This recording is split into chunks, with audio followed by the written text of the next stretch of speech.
Hi everyone, welcome back to Passionate About Tech. I'm excited to bring you another practical computer science tutorial today. In this video, we're covering how to change default apps on Windows 11 Perfect if you'd rather browse with Google Chrome instead of Edge, or watch a movie in VLC Media Player instead of Windows Media Player.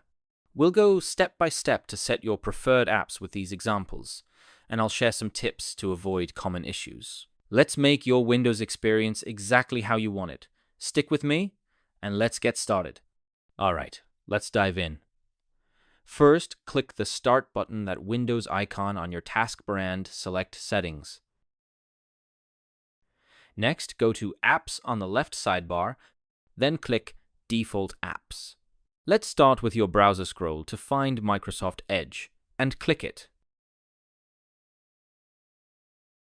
You'll see file types it opens, like HTTP for web links.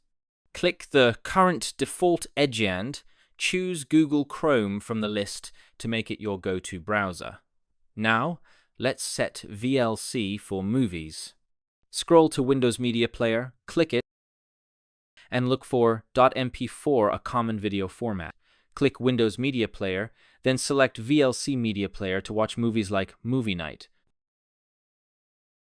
You can also set defaults manually. Right-click a file, like an MP4, choose Open With, and select VLC. That's it for today's tutorial. If you found this helpful, please hit that like button and subscribe to Passionate About Tech for more awesome tech tutorials. Your support encourages me to keep creating content like this, so don't forget to click that subscribe button and turn on notifications. Let me know in the comments which default app you changed. I'd love to hear. See you in the next video.